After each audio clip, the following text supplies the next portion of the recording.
formalnya, alasannya. Mereka menemukan adanya bukti baru misalnya. Atau mereka melihat ada putusan yang saling bertentangan antara satu dengan yang lain. Oke, baik. Atau mereka melihat ada kekeliruan yang nyata dalam cara berpikirnya hakim dalam menerapkan hukum.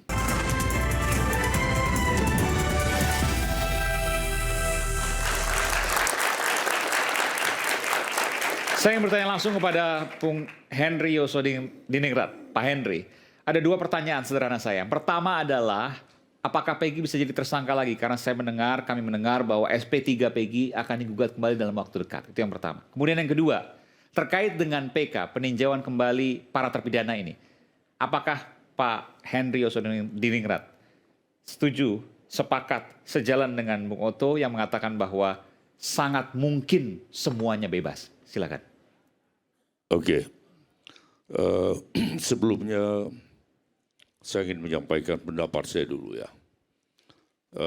Semua ini sebetulnya terjadi antara lain kurangnya kita menyadari bahwa perkara pidana itu adalah mencari kebenaran yang material, ya, material wahid, bukan sekedar kebenaran formal, itu satu. Kemudian dalam hukum acara terjadi pra-peradilan dan sebagainya. Karena ada ketidaksetaraan antara tersangka, penyidik, jaksa, dan sebagainya. Mengenai ketidaksetaraan, ya kita sama-sama tahu bahwa terkadang penyidik memanggil, membentak, memeriksa dengan cara-cara yang seakan-akan dia berada di posisi di atas. Tersangka sudah diposisikan atau dipandang sebagai seorang yang bersalah. Itu satu penyebab.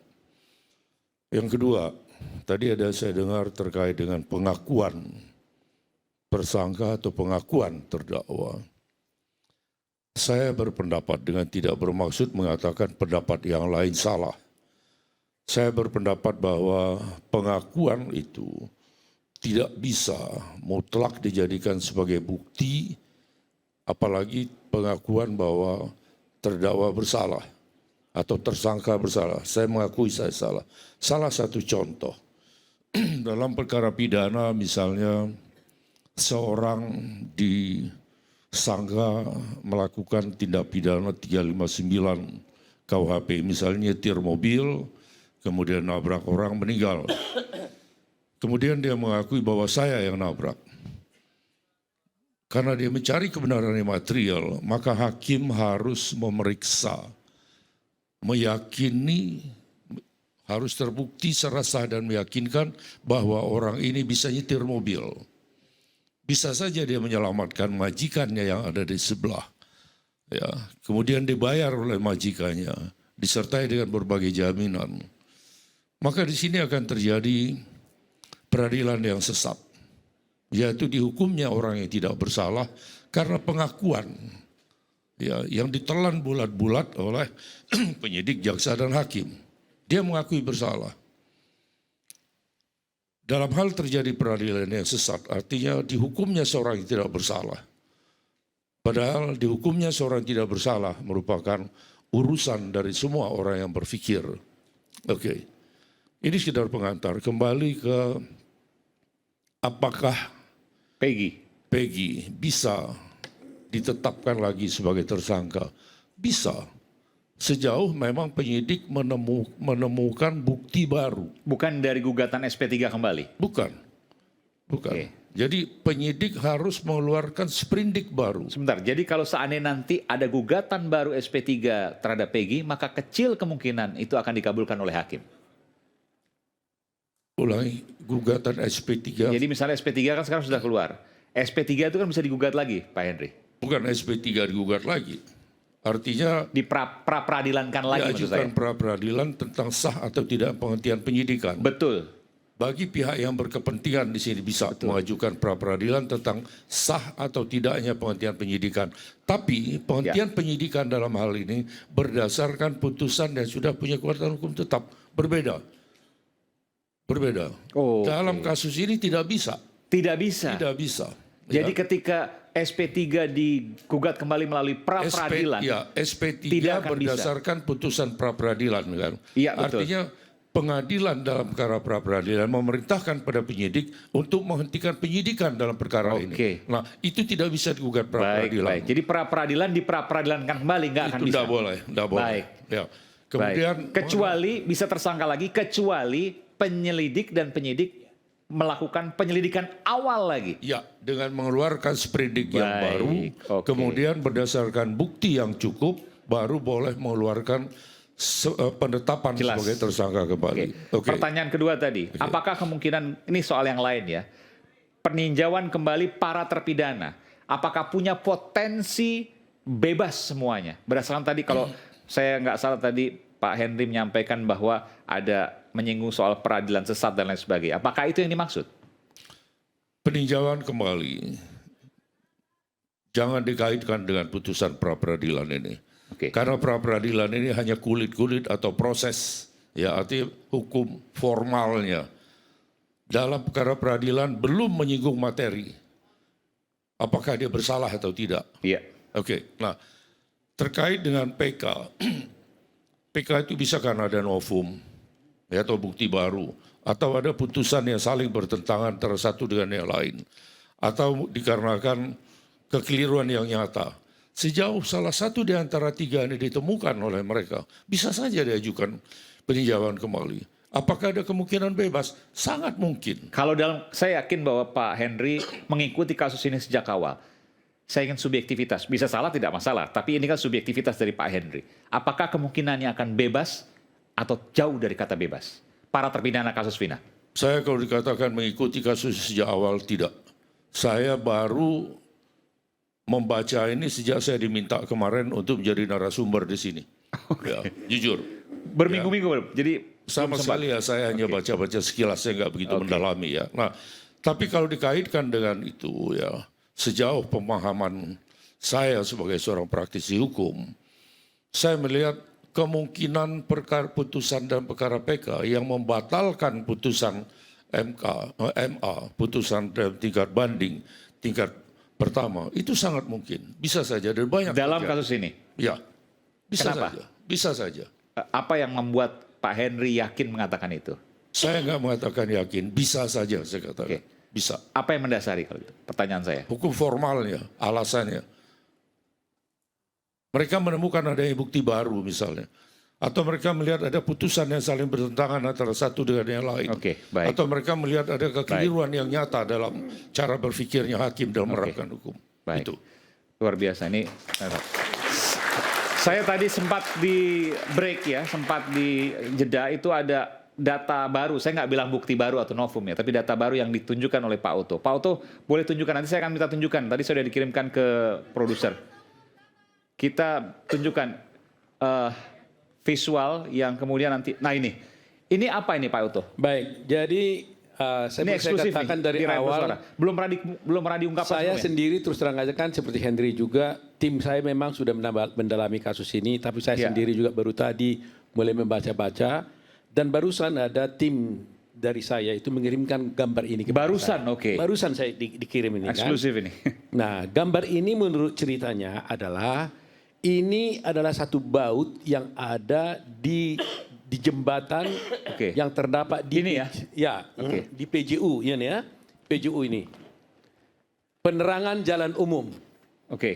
Yang didapat, dan katanya di dalam putusan juga ada ini, ditemukan polisi katanya. Dan disebutkan di sini adalah daging. Ditemukan ada bekas daging di sini. Ini saya harus konfirmasi sekali lagi ya. Tapi itu keterangannya. Nah artinya kalau itu adalah daging, itu berarti peristiwa kecelakaan akan mungkin terjadi di sana. Mungkin saya katakan. Ini di jembatan ya? Jembatan. Kalau mayat itu dibawa dari tempat pembunuhan, diletakkan di jembatan, maka tidak akan mungkin ada barang ini. Ya kan, kalau mayat dibawa dari tempat lain, diletakkan di jembatan, otomatis nggak ada barang ini. Nah, tapi penyidik pada waktu itu katanya, ya menemukan ini. Nah, kenapa nggak dieksplor ini? Dari mana? Daging siapa ini? Sebenarnya kan pada waktu itu kan bisa dites ini. Daging ini DNA siapa ini? Tes DNA, betul. Dan kemudian kenapa ada daging ini? Nah, dan itu katanya ada dalam putusan juga gitu. Saya perlu lihat gitu loh. Jadi inilah salah satu membuat kita menjadi lebih ingin mendalami ya Iya, perkara sebentar. Ini menarik. Ini menarik. Jadi begini, kan awalnya lakukan katakanlah penganiayaan di jembatan pertama, oke? Jembatan ini. Bukan. Oh, mohon maaf. Apa namanya? Mereka lewat dari jembatan Mereka dulu, lewat, lalu baru kemudian dianiaya di tempat di belakang showroom. Di belakang kemudian showroom setelah itu dianiaya. mayatnya dibawa ke jembatan untuk diletakkan supaya katanya seakan-akan itu mayat kecelakaan. Oke. Jadi Ya kan? tidak ada penganiayaan sama sekali di jembatan. Tidak ada. Tapi kemudian Tidak ada baut ini di ini. PJU ini. Dan ditemukan tidak ada daging di sini. Nah itu berarti kemungkinannya terjadinya itu adalah mungkin mereka jatuh di sana atau ada kemungkinan labor klien di sana atau tidak tahu. Kecelakaan tunggal maksudnya? Kecelakaan tunggal. Oke. Karena ada mayat ada di sini. Dan ini ditemukan oleh polisi katanya. Ya kan ini dikirim pada saya. Nanti akan saya baca lebih detail lagi. Nah, Iya. Ini kan salah legokan satu ya. bukti. Ini legokan ya. Legokan tahu gimana? Mungkin baut kali ini, baut Oke, ini. intinya Kali. baut lah ini Baut ya. mungkin ada tiang tertajam di sini ya. Kata kuncinya adalah ada daging di sini. Iya. Bagian daging. Ada bagian daging di sini. Dan- Dan ini gambar itu, Iya. ditemukan di sana. Ini gambar aslinya ya. Iya. Ini gambar pada waktu di TKP. Betul. Oke. Ini benar-benar ada. Saya Jadi lihat ada ya. daging. Kalau penganiayaan dilakukan di tempat yang jauh, kenapa ada daging di Kenapa sini? ada daging di sini? Itu pertanyaan besar. Pertanyaan. Padahal kalau mau daging tersebut, mohon maaf ya, daging ataupun darah ada di belakang showroom tadi. Iya di situ. Dan sepengetahuan saya di belakang showroom tidak ada darah. Tidak ada darah di sana. Justru adanya di sini. Adanya di sini. Padahal tempat penganiayaan di sana. Di sana. Kan ini persoalannya kan.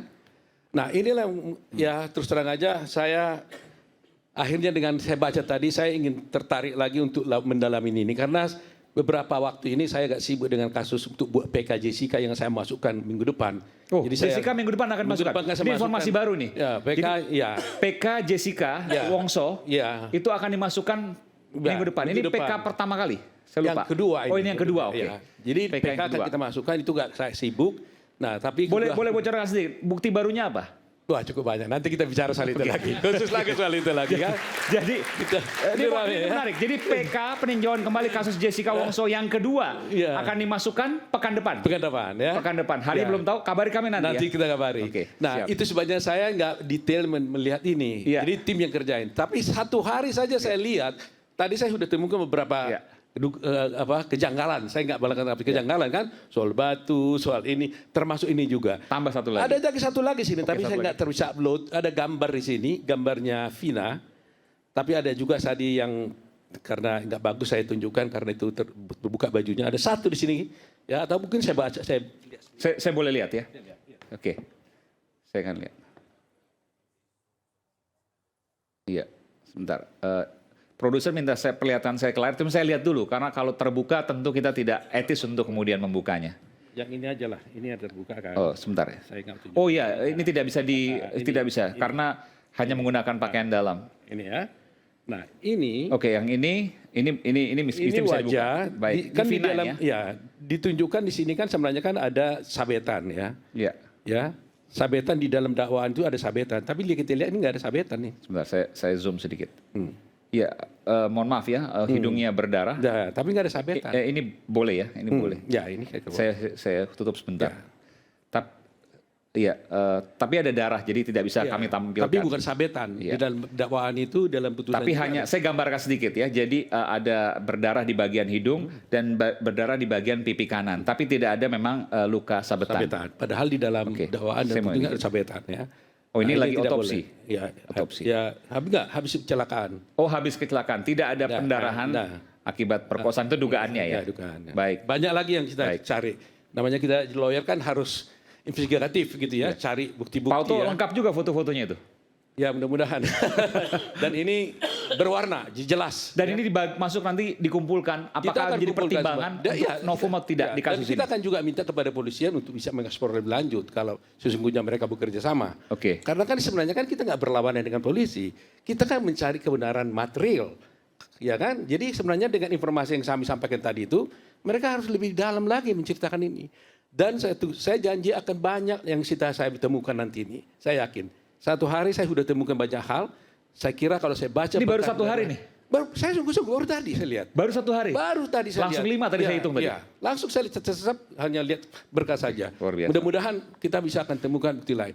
Karena inilah makanya saya bilang kan, ada pepatah pujangga mengatakan ya, saya jadi lupa namanya, kebohongan kecil itu hanya bisa ditutupi dengan kebohongan yang besar. Kebohongan besar hanya bisa ditutupi dengan kebohongan yang lebih besar lagi. Sampai akhirnya kebohongan itu bercerita tentang kebohongan itu sendiri. Itulah kemungkinan terjadi dalam kasus ini. Baik. Kita kembali saat lagi, tetaplah bersama kami Rakyat Bersuara.